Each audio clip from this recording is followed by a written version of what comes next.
looking back now, some of the most valuable shit I've had were the most miserable times. In the moment, I was like the scariest of like, oh my God, is this my life?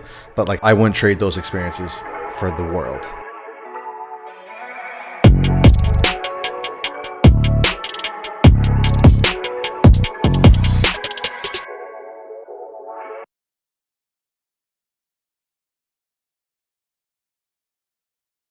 What's up, guys? Super excited for today's episode. I want to start with giving a special shout out to Sergio Ramos. I got a text message on Friday from Sammy saying that Mat Fraser wants to come on the podcast. We had none of the pieces. I do a random call to him, and today, him and his lovely girlfriend take off work, drive 45 minutes to deliver the piece and take a picture with Matt. So first and foremost, thank you, Sergio Ramos. Secondly, just to kind of set the stage, guys, some of the people listening may or may not watch and know a bit about CrossFit. And as you guys know, in any sport, NFL, NBA, MLB, there's parity. There's not going to be a unanimous MVP. You win one year, maybe you come in last place the next year. Very rarely do you win 2 or 3 years in a row. We have a guy on today, won in 2016, 17, 18, 19, and 20. 10 events this year. Not only did he win 10 of them, but he fucking embarrassed the rest of the field. Oh, my God. And I watched every single minute of it. I fucking loved it. And watching you fucking destroy them it felt amazing for us, actually, given the timing of the collaboration as well. But meeting you beforehand, you and your girl, and seeing you destroy everybody, it felt so good. And I'm so happy for you. So welcome to the podcast, my man. Thank you. Yeah. Thank you guys for having me. I know it was last minute. But yeah, I think the competition was like 9 days ago. And we've just been kind of like bouncing around California and like catching up with friends that we don't see too often. How is In-N-Out? Oh, dude, I love In-N-Out. What did you crush? My order is 2 double-doubles, a fry, and a vanilla shake. Okay. And I was getting that like multiple times a day. Oh, my God. He's gone off. He posted a burrito this morning, which that might be new. It's just like the beach bum burrito. It's like 3 pounds. It's just like this heap of food. Yeah, we got one yesterday, got one today. It's like... Do you just like not train now for like a month or two? Like, how does it work? Yeah, probably a couple months. Oh, yeah, like so nice. Like my diet is just like, if it looks good, I'm gonna like eat 3 of them. Oh, God. Yeah, 0 training, 0 mobility work, anything. Sleep schedule is just when I feel like it. You know, all those things are so regimented throughout the year that it's like right now I'm done. Like I completely check out, and it's those things that like in the season, even though I don't love, staying up until 2 a.m. just watching Netflix, a show I've watched 100 times, I don't love doing that. But if there's a part of me during the season that I'm like, oh, I wish I didn't have to go to bed at 10. Yeah. I wish I could stay up. Well, I'm going to binge doing that so I get it out of my system. So when training starts again, I'm looking forward to, I get 10 hours of sleep tonight. I think this is a man that knows 2 speeds. Oh, I think that's it. There's a luxury of like turning your brain off. Like for us, like Mark and I, like we don't turn our brain off. But like those couple hours that I'm like, I want to watch something that's completely, I don't have to think. I don't have to do anything. It's a show that you know every line to. So if like there's 0 thought going into it, it's like you want to just turn into a puddle on the couch and just not think about anything. After watching you train in Tennessee, I can't imagine that. But I want to fast forward all the way up to 14 and 15. And for people listening, you didn't place in first place then. Mm-hmm. And if anybody Googles you on the internet, they can see that that's kind of when everything monumentally shifted. So let's just talk about Mat Fraser in 14 and 15, and then what changed in 16 and so forth. Yeah, I think like even going a step further back, anyone that doesn't know, I competed in Olympic weightlifting from like 12 years old until I think about 21 or 22 years old. Got scouted out of high school to go to the Olympic Training Center. I lived there for 2 years. It was my life. That was my life goal, was going to the Olympics. Saw the writing on the wall. It wasn't in the cards for me. So shifted and just stopped weightlifting, like didn't ease out of it. It's all or nothing. I ride the bus till the wheels fall off. And then just jumped in with school, and school consumed me. And just like any other student, I'm eating shit food. I'm not sleeping enough. I'm not exercising. And I just got kind of fat. So I kind of just wandered into a CrossFit gym to only do Olympic weightlifting because they have the equipment for it. And what year is this for context? This would be late in 2012. And everyone out there, it takes fucking 4 years to go from never doing it to champion. Continue. And, the owner of the gym and his girlfriend, I think they saw some potential in me. And so they would try to like convince me to do a workout with them every once in a while. Instead of just a weightlifting workout that's zero cardio, you do one lift and you sit down. They would like almost bribe me into doing a CrossFit workout. And so it was the owner of the gym signed me up for my first competition. And he's like, I want you to compete. Like, I want to see what you can do.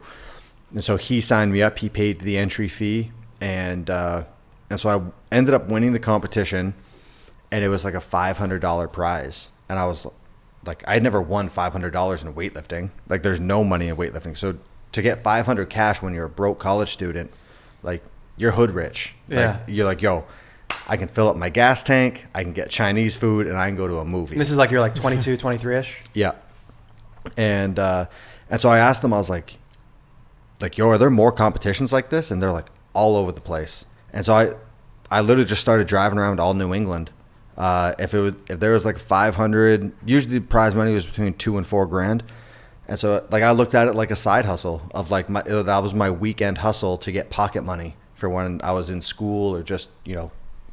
Like. And in the first year, like how much did you rack up? 10 grand, 50 grand?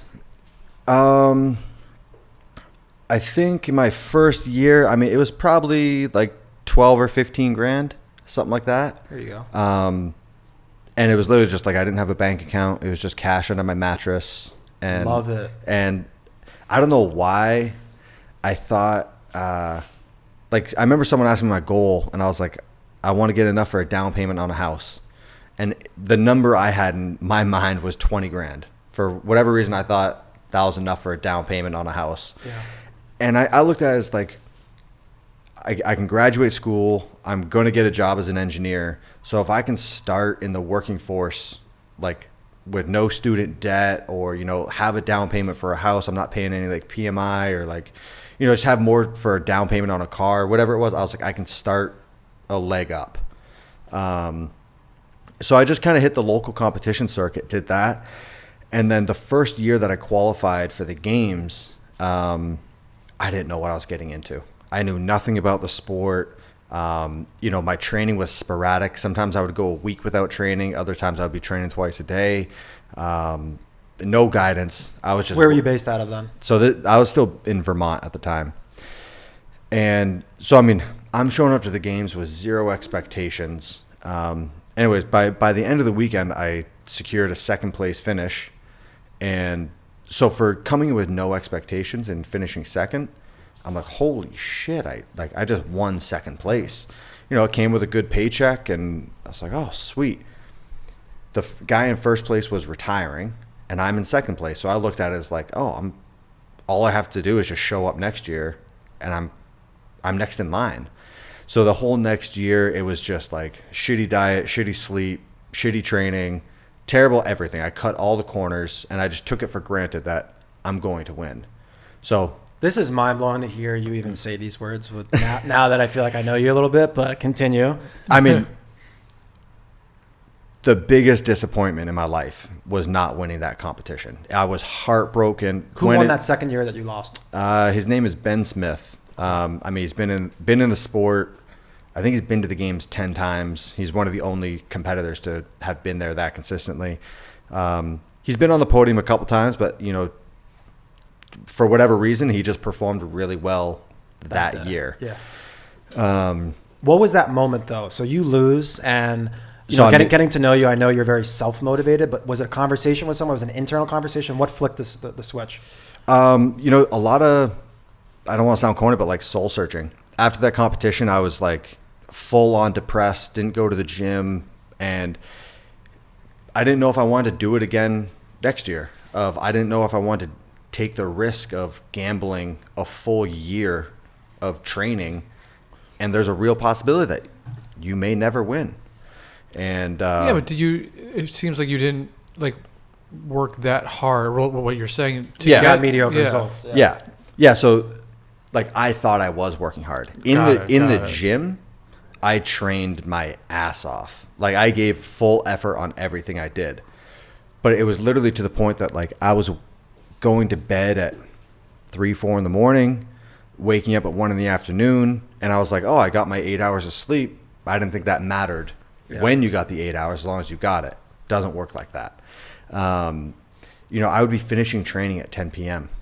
and like then just eating whatever I wanted. As long as like I gave full effort in the gym, I can out-train a bad diet. I can out-train a bad sleep schedule. So after lots of sitting down with a notepad and just like writing out values, writing out like, all right, why was that loss so painful? And it was because I knew it was my fault. It wasn't, I did so many things wrong and there were so many what ifs. So if I look back at the 2015 season, well, what if I had a bedtime? What if I wasn't eating pizza and cheese danishes constantly? All this stuff. So I made a deal with myself of like, all right, for 1 year, every single decision is going to be geared towards, is this going to better my performance or is this going to hinder it? No matter how small that fucking decision was, I knew there was a left and a right, and I only took the one that was taking me closer. So there were some shitty things of, my diet was drastically different. I'm fucking 25, 26 years old and I have a bedtime. It was the first time but really and it was stuff as simple as like, I read somewhere that, you shouldn't look at blue light for 90 minutes before bed. And I was like, that's a huge pain in the ass. Like I hated reading, but I was like, nope, like 8:30, the phone gets turned off, the TV gets turned off. I don't have to go to bed, but I can't be on my phone or TV. And so it's like, love this, man. You can do whatever you want, but you can't look at blue screen. Just shit like that of like these little changes of like. Give him a couple more hacks because you mentioned to me like a blanket. Yeah, so I mean, like, I heard the phrase like sleep hygiene. If sleep weren't a normal thing, it would be a banned substance. It is the most powerful thing that everyone has in their toolbox and so few people use. And so it's like, I was looking up the best sleep conditions possible. So, like 68 degrees, I think I read this somewhere, 68 degrees Fahrenheit. So it's like my room is held at 68 degrees because that's the ideal sleep temperature. Waking up naturally to light is way better and feels way better than waking up to an alarm, like the beeping of an alarm. Yeah. So I got this thing called the Dawn Simulator. It's basically a giant light bulb next to your bed that wakes you up with light instead of sound. Because when your body senses sunlight, it shuts off the melatonin production. So when you wake up, you're not groggy. You literally just wake up like, oh, the day has started. And not like, you're not like fucking rubbing your eyes and contemplating why you're getting up. And this scientific approach, when did this start? Or is this gradually started from the first year you won?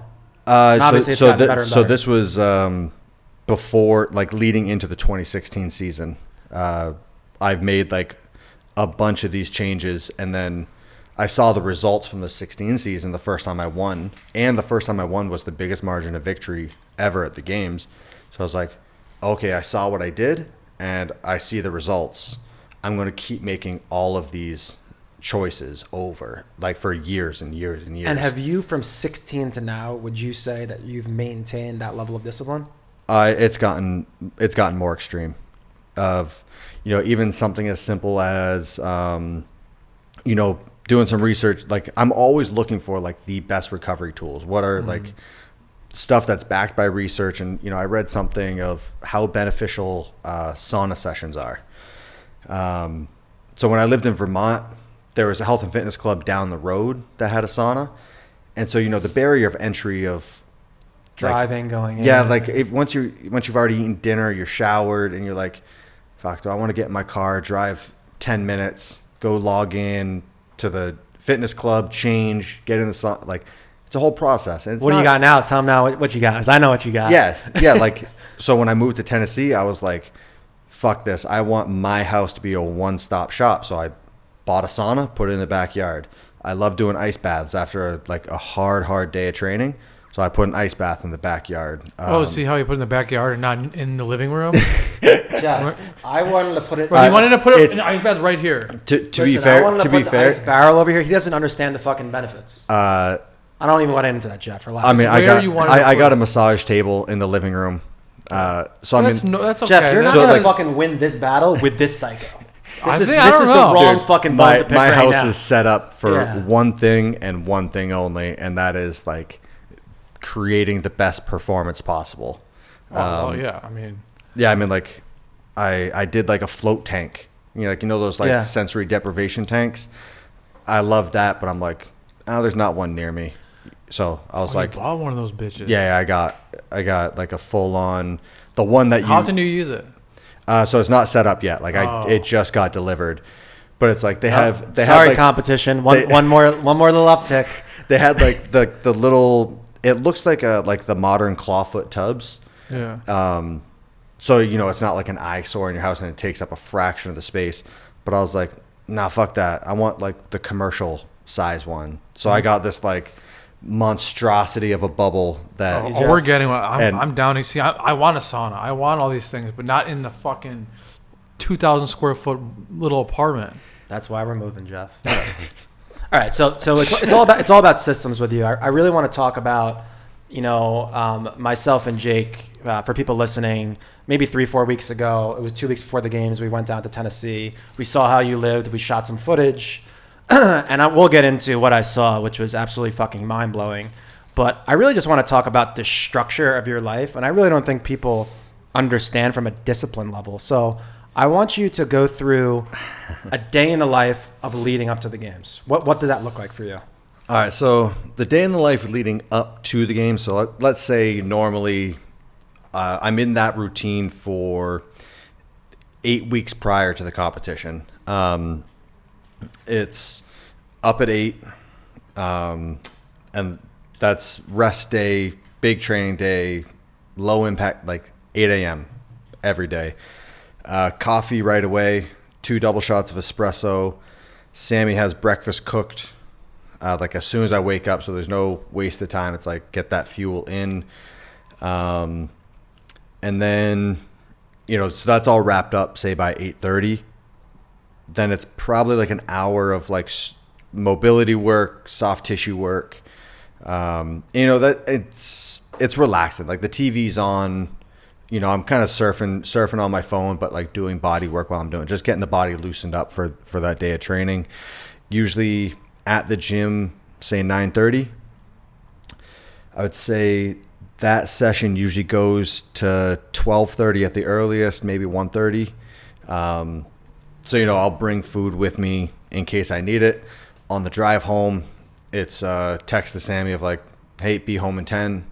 So lunch is on the table as soon as I'm home. So it's just like optimization. It's just, even if it's 1% better, I'm trying to grab it. Sammy's trying to grab it of like eating as soon as you're done training. It's the best thing to do. So that's what we do. Then probably, I don't know, hour and a half of just turn off. Sit on the couch. No work, no emails, no anything.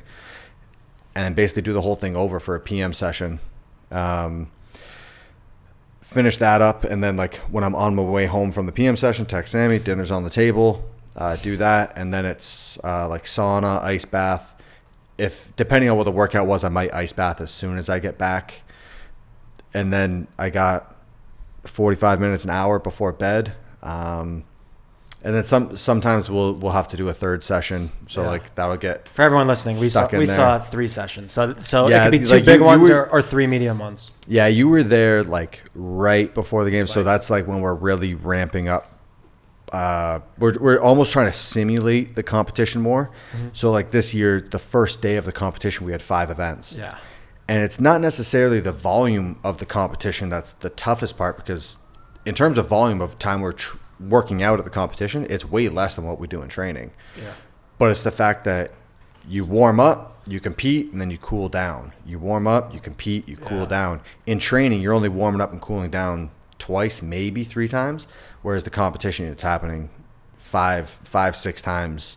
So, so we try to start simulating that before the competition. Question: do you train with music? Because I know Goggins, he never trains with any music. He's just cheating. Like, how does that affect? Yeah, I don't look at it as cheating. I heard some DMX in there. Yeah, so it depends. Depends what I'm doing. If it's like a short, burn the fucking house down type workout where it's just pedal down and try to hang on. I'm playing the most aggressive music possible. Usually by later in the day when I'm going on like hour 6 in the gym, it's like there's only so much pounding music you can listen to before your head hates you. So there's a lot of stuff like if it's a long conditioning piece, no music. I want to focus on my breathing. I want to have those negative thoughts in my head so I can practice flipping them, because that's a big thing in competition is you're pushing yourself to a level, and a lot of competitors will get to that level and then they'll start getting negative thoughts. Like someone will pass them and they're like, oh my God, they're so much faster than me. I can't hang with them. I might as well throttle back. I might as well get comfortable in second place. Where I practice that of like, oh, you're beating me? Good. We still got 30 minutes left in this workout. I'm going to fucking hunt you down. I was just thinking, because music, obviously in the competition there is no music. So like, how does that change? Well, so most competitions there is music. Oh, really? So it was this year. So this year was the first year that we didn't have any.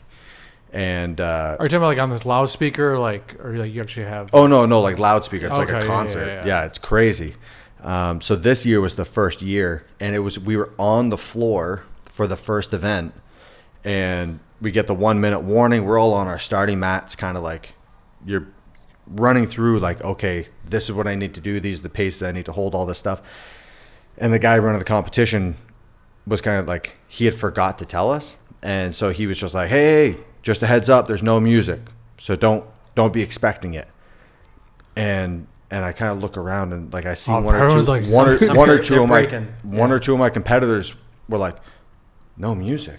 Yeah. Oh no. Yeah, because me that's huge. Like and I'm trying to feed off of it, but like music gets me going. That's just what it is. Like if you're not competing in it, you're working out for pleasure. Yeah. Or if you're just kind of like working out to be healthier,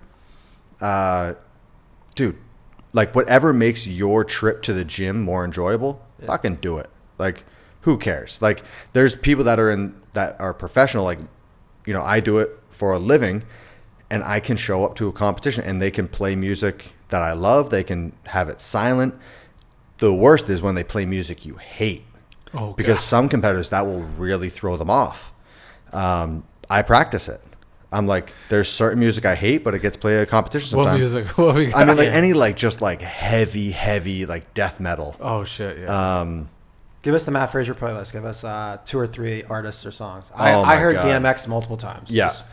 I mean, for the stage you were there with, DMX is on heavy rotation.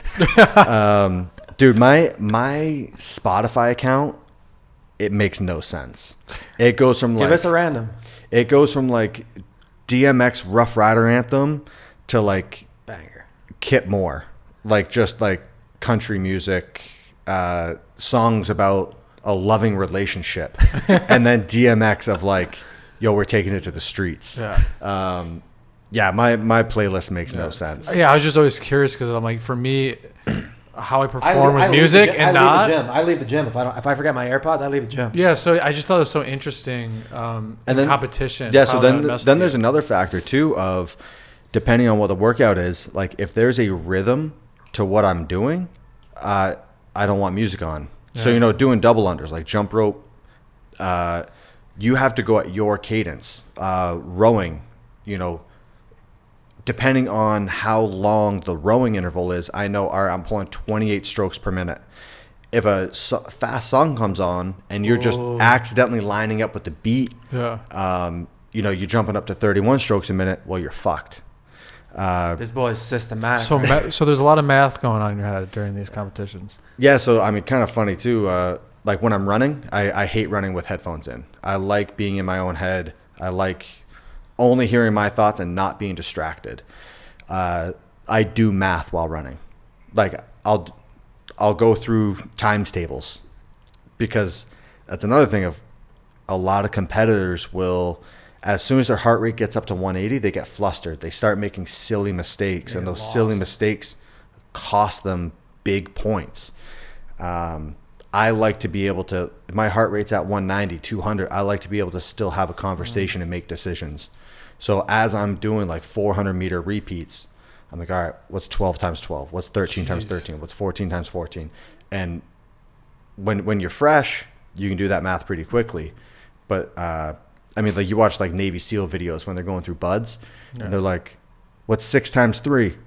And these dudes are taking like a full minute to answer the question because they're just like, they're delirious. So practice that type of stuff.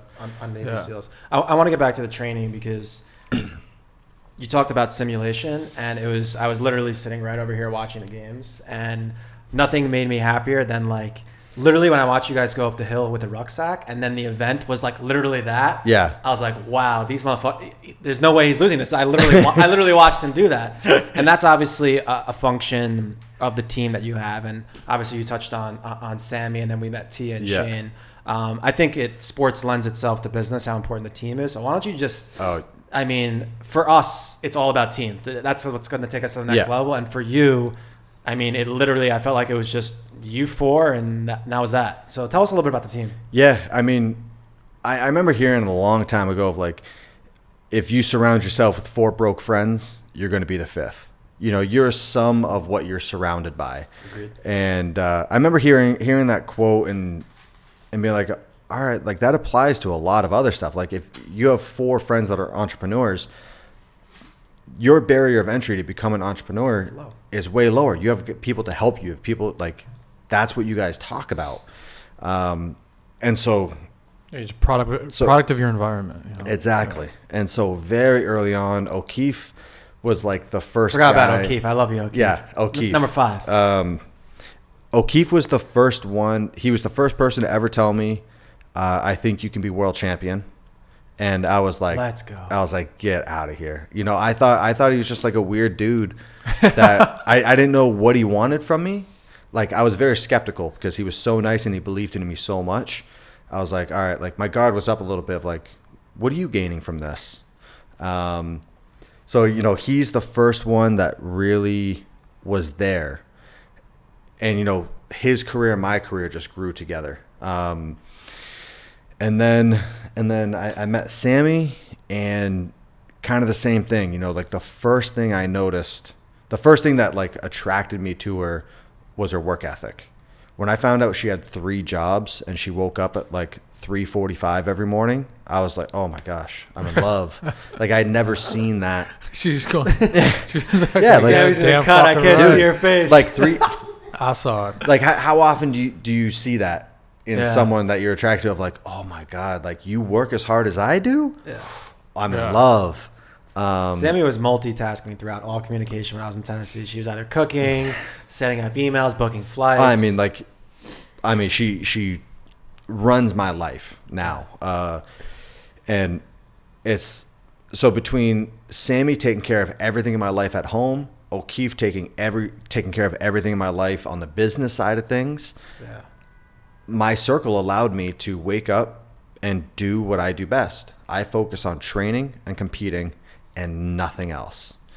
And must be nice. Tell us about it. I mean, like it's high highs. It took a while for him to get there. Relax over there. But low lows. You know, like I get that. I got that comment from a teacher when I was in college of like, oh, you make money working out, must be nice. And she had like a wrist brace on.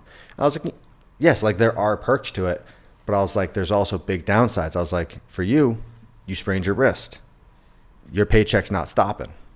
I was like, if I twist my wrist, if I stub my toe too hard, all this stuff, I'm like, my paycheck stops. So there's perks and there's consequences to it. And then, you know, the other 2 that like we call ourselves like the team. Yeah. Is Shane Orr and Tia Toomey. And so anyone that doesn't know, Tia Toomey, when I met her, she was 2-time world champion on the female side. When I won my 4th, she won her 3rd. And then last week I won my 5th and she won her 4th. So she's the most dominant female competitor by far and away. And Similar path too. She came close a couple times like you did. And yeah, so we actually have the exact same track record. If she got second place twice, and then she's just won it ever since. But yeah, they moved to the States from Australia. They moved to Tennessee, and we started training together very casually, and everything just kind of clicked organically. And before we knew it, it was like our training was the same. We were coordinating our training schedules. We were coordinating where we lived so we could train together full time. Her husband, who has been her coach for years, started being my coach. And so we literally looked at it like, all right, team, like, we just found out this about this competition. What's our attack plan? We went through everything together. Is that common to No. team up? No, Nope. not at all. We talked to Shane about that at length. I found it very interesting, his thoughts about the dynamic between when you have two of the same sex competing. They're almost kind of like how people were building a lead on you, and then they blew out, and people became too competitive, and the balance between a male and a female, you guys almost are you're working at the same time, but you're not competing against each other. Yeah, so like when we train, we do the same events. But like if I'm training with another male competitor, that's my competition. If he gains something, it's almost as if I'm losing it. Yeah. Could find your weakness or something. Find my weakness, whatever it is. And I mean, the big thing too is like the training insecurities. If you have a bad workout and your training partner just smoked it, and it's like, that's in your head. You go home and you're like, what if that shows up in competition and so-and-so is going to crush me in this? There's that confidence level in there too. So for years, I've almost exclusively trained with the female competitors. So Katrin David's daughter, when I was kind of based out of like the New England area, we had the same coach there. She's a two-time world champ. I've done stints with Sarah Sigmund's daughter, who's been on the podium a couple times. Cara Webb, who hit the podium. I just found it much more relaxing, and you're not feeling like you're playing your cards close to your chest all the time. And then with Tia's the one that I've been closest with, like by leaps and bounds, and we're consciously trying to help each other. Of like, I'll watch the way she moves in a lift, and I'm like, I'll give a tip, or she'll do the same for me with whatever movement. We're not worried about helping each other, and because they're doing better, I'm going to do worse. So here's a question. So how do you find out how your competition is doing? Just because, an epic story is when Jordan invited everyone to that Space Jam bubble to learn everyone's weaknesses. And he went to the Olympics to learn everyone's weaknesses. How do you make sure that you're always have a leg up on your competition, since you guys are so isolated? I think so there's one big difference between sports like football, basketball, all that stuff, and what I do. And that's the fact that your performance has no effect on me. So there's no physical contact between us. So it's very hard to build up a resentment, like you see on the football field of like some cornerback took a cheap shot. It's like, I'm going to get him back the next game. And then there's this resentment between two players that then forms into the whole team. For us, it's like, if you finish a workout a minute before me, well, that has no effect on my performance, as long as I stay in my lane and like focus on my capabilities. So in terms of like being concerned about learning other people's strengths and weaknesses, it doesn't play as much of an effect of like in basketball. It's a benefit for me to know your weakness so I can go against it. But for me, we have so many competitors that just because your clean and jerk isn't as strong, well, that doesn't matter. The guy next to you probably is. Or the guy, like most competitions, there's 40 men. So it's like, if one dude's not good at it, the other one will. And it doesn't matter if you take the points away from me or the points are the same. Like 10 points away from me is 10 points away. It doesn't matter where it goes. It's crazy. The guys that are good at one thing, that doesn't necessarily mean they win the event. That's what I noticed watching this year. I want to talk about just overall intelligence and strategy. What I found really interesting was when we were talking before the event, what you liked about it being a mass field is you were able to see what other people did and then take it into account when you performed that event. And obviously this year it was a little different. It was all real time. But what I noticed, it's so funny because Jake came in on Monday after like it was done, and we were talking about how non-emotional you were, and people were passing you, but you knew what your cadence was, and you knew like, hey, this guy's gonna burn out, and you just knew what you were good at, and by default, all those guys faded. So what is it about you that, like, how are you getting smarter? Do you read books? Are you talking to smart people? Are you watching YouTube videos? That's something that I usually ask business people, quite frankly. And for you seem like a tactician. So how are you getting smarter?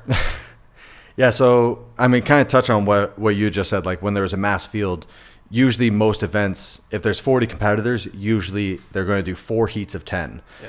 And what we've done in the past is, we'll stick somebody in the stands. Like as if I'm in the 4th heat, I can't watch the first couple heats. I'm in the warm up area, it's completely separate. But like we'll stick somebody in the stands, and like they'll be texting us or calling us of like, all right, this is the top weight lifted in the heat 1. This is the top weight lifted in heat 2. So I know the numbers I need to beat. And when you're going out on the floor, knowing a score that you need to beat, it's way easier to hit that time than just doing it blind.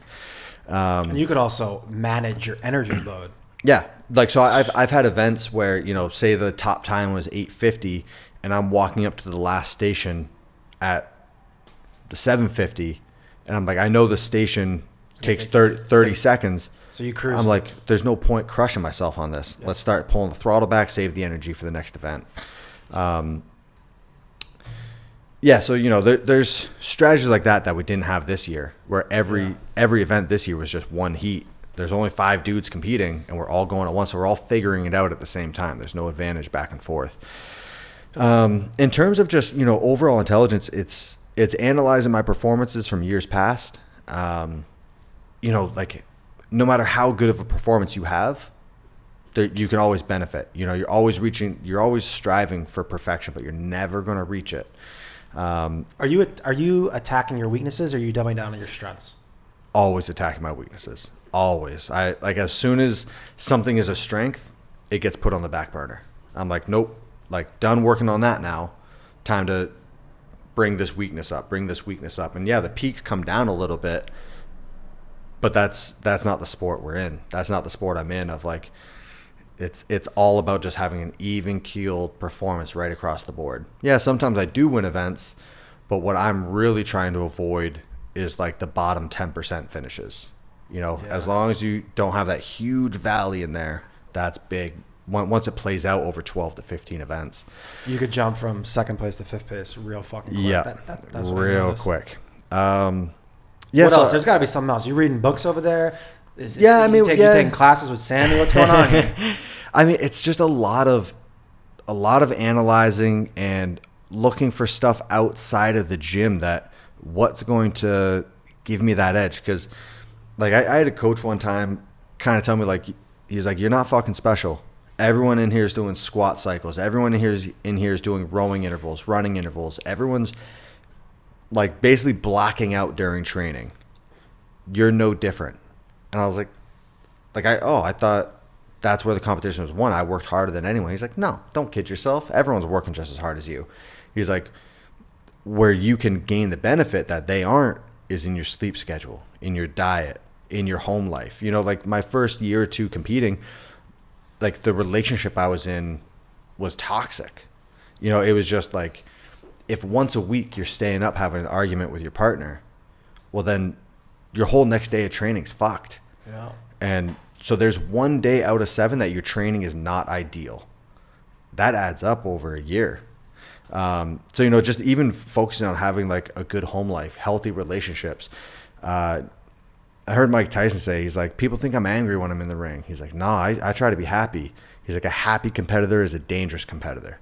Like if your level of joy is up here when you're starting the workout, you have so much more to travel before you tap out. Where if you're already miserable and you hit like just a situation that's not enjoyable, you can only move a little bit before you're just like, fuck this, I'm out.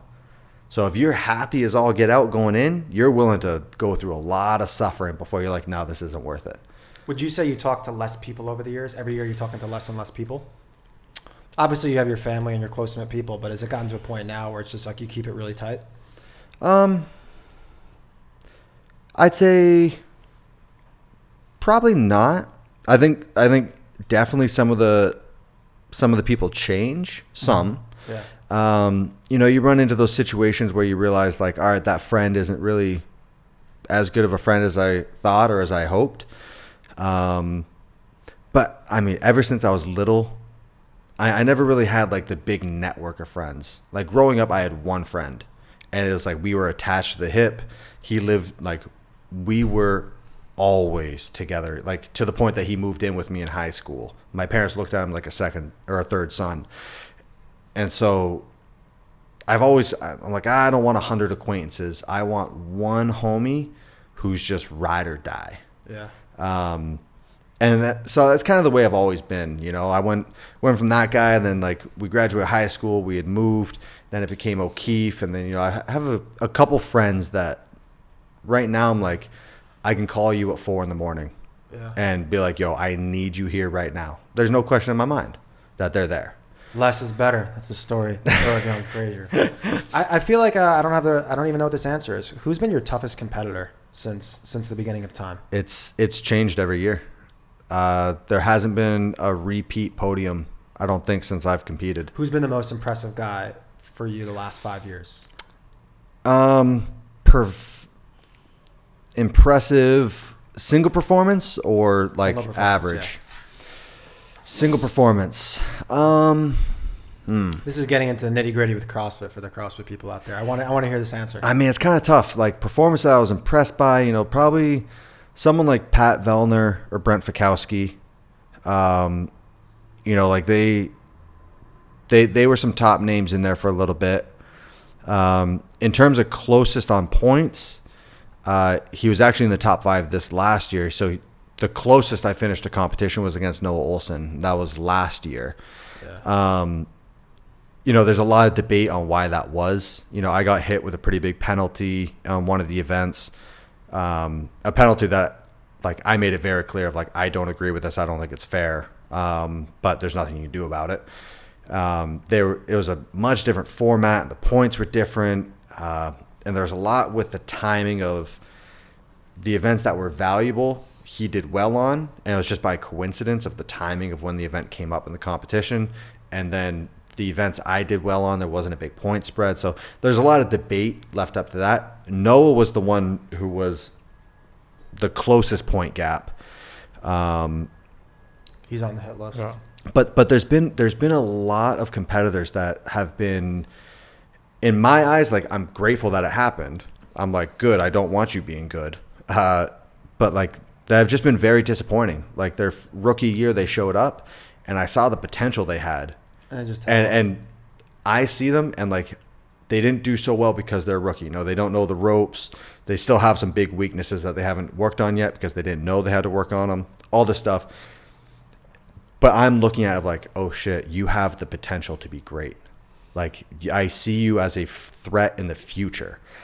And then they tail off for whatever reason. They get caught up in the limelight, or they get distracted from all these new opportunities that they get, and they just nosedive and they're out.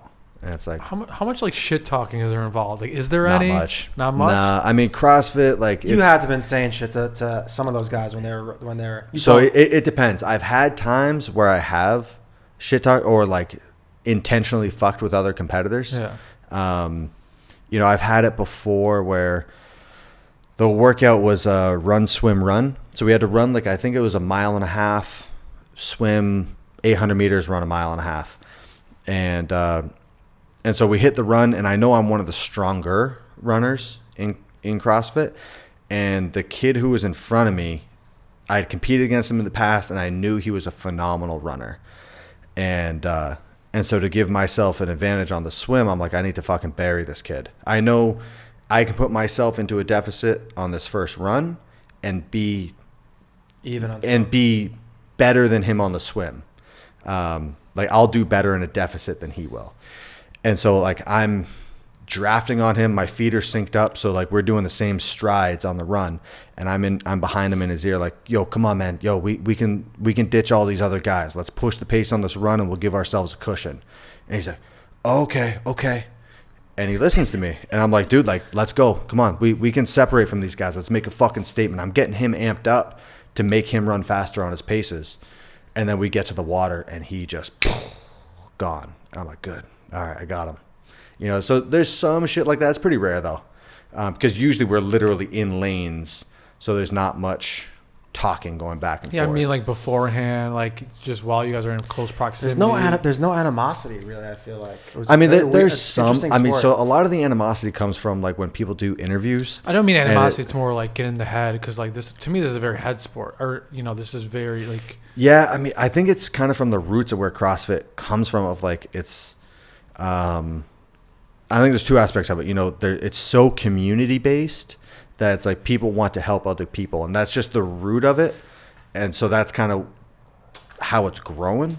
And then I think the other part is the way the competitions are structured. So there's one guy that's programming for everyone, and like he'll tell you what he thinks, and it's not like any other sport where like remember how big of a deal it was for Goodell to be like, Tom Brady's never winning the Super Bowl again. Yeah.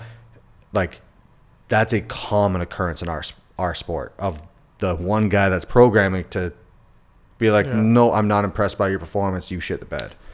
I only say that because of like, so it's I think almost, of Conor McGregor, right? So and like, yeah, so I mean, it's almost like this. is there one in CrossFit where you're just like, dude, this guy just talks so much shit?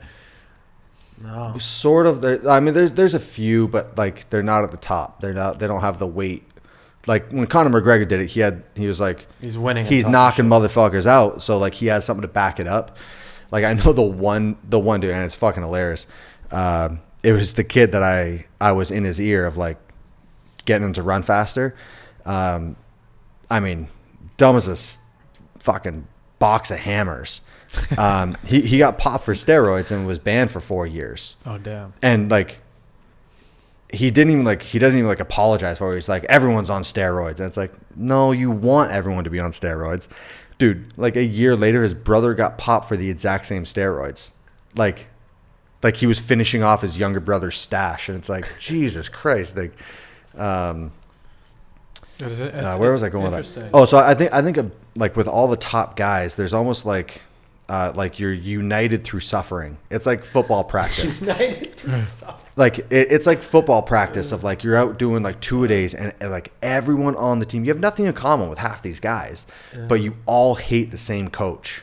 Like he's making you do sprints, and so that's your common practice.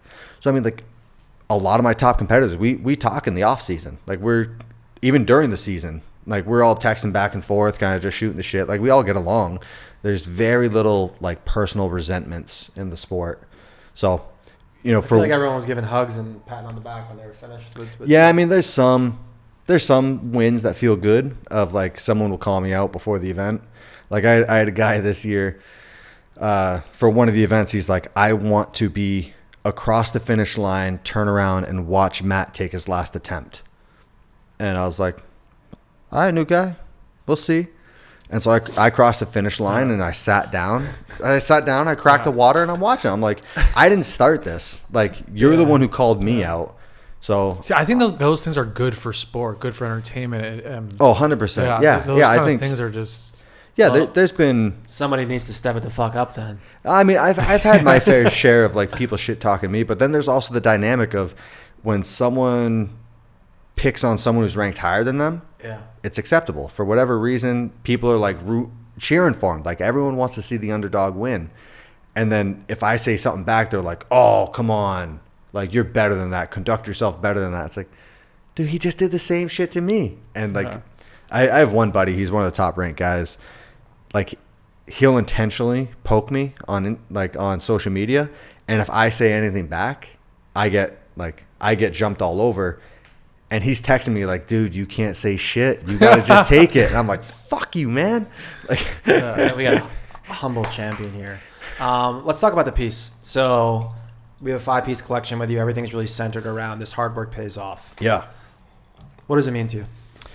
I mean, like hard work pays off. Like that's been my motto since day one. You know, like, sorry, I can't even say day one. Like going from the 2015 loss into the 2016 season, that was like almost my reassurance of like, when you're busting your ass, putting in these hours, putting in these things, like there's no guarantee that it's going to work. There's no guarantee that you're going to do all this and you're going to get what you want. So I just keep reminding myself, like, this will pay off. This will pay off. And so it just became a thing, you know, and at the time I was a full-time college student. I was trying to become the CrossFit Games champion. And so, you know, that was just, anytime I was faced with something of like, do I go to the library and read these chapters of my engineering book, or do I go home and watch Netflix? And I would just think like, well, what do I want my end result to be? Do I want to like ace this exam, or do I want to just do okay? They're like, well, no, I want to set the curve for the class. And say, all right, this hard work will pay off. So yeah, I mean, it just became my motto, and it just kind of stuck, you know. People just related to it well. I loved it, and so we just kind of ran with it. So I think another important thing to talk about is like how we got linked up. Yeah. This is a real purchaser of our brand. Yeah. Pre reaching out. Yeah, like I don't even know how I found the company, but I just love like just that one line inspirational quote. And I remember, I forget what the situation was, but I know like someone had just like fucked me over or something like that. And I was like, I saw the poster of "Success is the best revenge." And I was like, that's fucking perfect. That just put my thoughts into a good sounding sentence, because I'm like next to illiterate. Shout out Hefe. Yeah. And my buddy, actually, my best friend Josh Abelson, he hit me. He's like, dude, he's like, Mat Fraser just posted, or like we're just getting background hits from you, and just getting all these random texts. Yeah. Well, I remember it was like, so I've had that hanging in my gym for years, and then you hit me up, and you were like, yo, I don't know who you are, I don't know what you do, but every person I know that does CrossFit has hit me up and told me my artwork's in your gym. That's fucking sick. Like, go through the website, anything you want, let me know. And so I went through, and it was just like, there's so many good ones. And the one that like I saw and I was like, I fucking need this, was the Muhammad Ali. Don't like, quit. Like, suffer now and live the rest of your life as a champion. Yeah. And I've said that line to myself, you know, the same meaning, but like different words, for like rowing intervals. There's nothing more miserable than rowing intervals. It's so boring, so painful, and I'm not good at them. So there's nothing enjoyable about this. But the way I looked at it, like, you know, like for me, like crushing myself on the rower, I can wrap it up in 45 minutes, an hour. I'm like, this is such a small portion of my day. And 10 minutes after it's done, I'm going to feel perfectly fine. Like physically, mentally, I'm going to be super proud of myself. And the compound interest of doing this, the benefit of doing this daily, is life-changing for 45 minutes a day. That's all I need to do. And you can do anything for 45 minutes, no matter how miserable it is, how painful it is. You can get through it. It's funny because the reason when I saw you, or that piece in your gym, that's what made me want to do Pain is Temporary. Because I'm like, if you like that one, then I'm going to do Pain is Temporary. I've preached that. Like I've had other videos and documentaries come out of like, people always ask like, oh, what do you think during a workout? And I'm like, that the feeling I have right now, this pain, will go away in 10 minutes. As soon as I'm done the workout, no matter how much pain you're in, it will go away. You're going to be at the water cooler, having a drink with your buddy, shooting the shit. But so like putting up with that feeling is a choice. And then you get to live with, then you have to live with the feeling forever of, am I proud of myself or am I disappointed in myself? And I think that self-pride of like, I fucking gave everything. I don't think enough people realize how good that feels. Yeah. And so that was just one thing that I just always said to myself, I'm like, do these rowing intervals, 45 minutes, such a small window, and you can be fucking, no one can take away that world championship. That's yours forever. Like, 5 years time, am I going to be able to put up with that pain? Am I going to like want to sit on a rower for an hour every day? No, probably fucking not. But no one can take away that gold medal.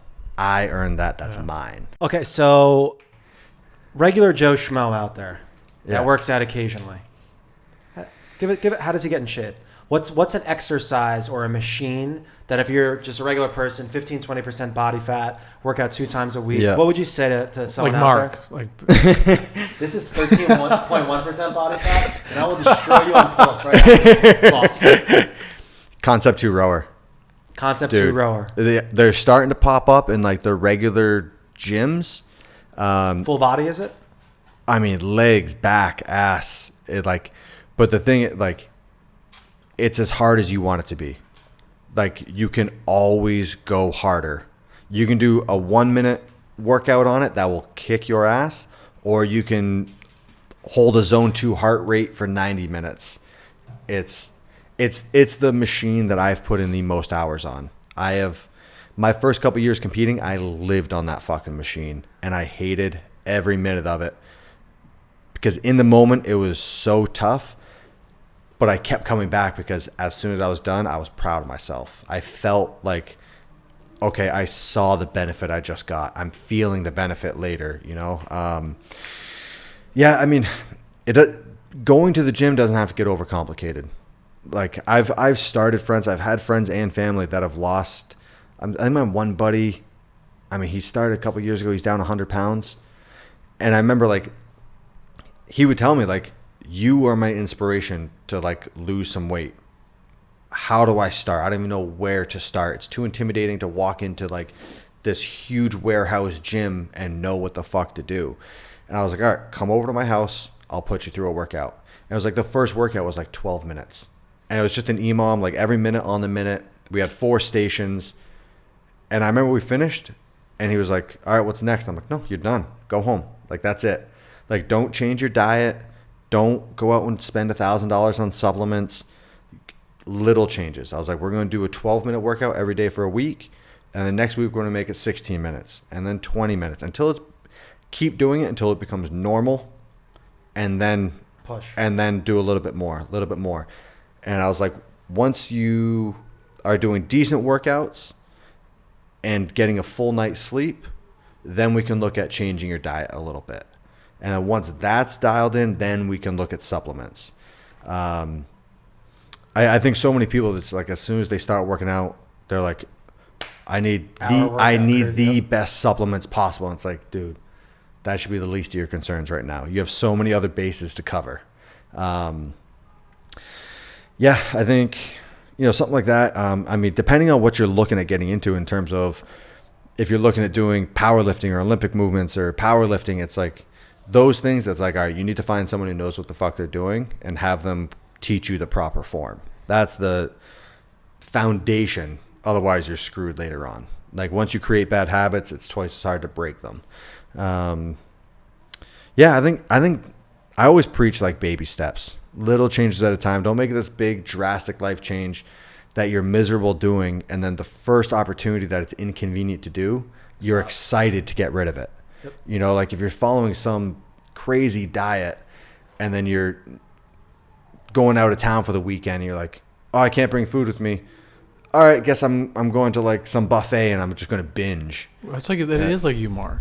No, he goes like 0 to 100. There is no like baby. He doesn't go to 100. He doesn't go to like to 5 to 10. He just goes all or nothing. I'm not in that buffet though. I'll tell you that. I definitely am not in that buffet.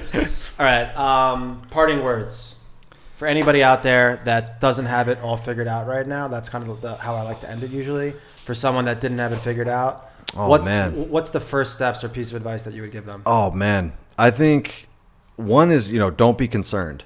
Like back in 2013, I was in those. That was me. I'm like, what the fuck do I do? I didn't even know what I needed to do next. I didn't know how to do it or where to find it. Looking back now, some of the most valuable shit I've had were the most miserable times. In the moment, I was like the scariest of like, oh my God, this job sucks. Is this my life? the relationship you're in. You're like, oh my God, I hate this person. Why am I dating them? But like, I don't know where to meet someone else. I wouldn't trade those experiences for the world. So, I mean, just keep looking, but like find the value in working a shitty job. Find the value in having a shitty friend. You don't have to keep it. You don't have to keep that shitty friend, but like, learn the lesson. Like working a shitty job for me, that's what motivated me to go back to school. Like I worked this shitty manual labor job and I was like, oh my God, I don't want this to be my life. I'm going to go get an education. And then I got a mechanical engineering degree. Being in that shitty relationship, it's like, well, if I wasn't in that relationship, I would have never met Sammy. I wouldn't have learned those values of like, oh, okay, this trait in a person, I thought I cared about it, but I actually don't. So you learn your values, you learn what you actually want in life. And once you learn those things, just start taking steps towards it. I mean, everyone starts somewhere, the path is longer for some than for others, but just start walking in that fucking direction and you'll get there at some point. So simple wise words. That was good. Where can they find you on Instagram? What's the Instagram handle? Instagram. I always get it wrong. Is it Matthew Fraser? Matthew Fraz. Spell that out. Yeah, MATHEWFRAS. So 1 T. Yeah. Yeah, I don't know why my parents gave me that inconvenience early on, but I think I was in Instagram trying to search your name and it took me like 10 minutes. Yeah, it did. Yeah, I mean, I remember like up until like probably third grade, I corrected people when they would spell my name with 2 T's, and now I'm like, I don't care. I've been called way worse things. Like, you spell my name with 1 T, 2 T, whatever, and then Fraser. It's like there's 1,000 different ways people spell that, but always think the I's in there. Yeah. I appreciate you for coming. For everybody listening, ikonick.com/Fraser, FRASER. See the full collection, 5-piece collection. Probably going to do another piece next year. Success of the best friends. Yes. I see that coming. Dude, thank you so much for coming on. Yeah, It was fucking amazing to watch you destroy the competition. Thank you. Yeah. I mean, it's been a pleasure actually getting to like spend some time with you guys. Boom.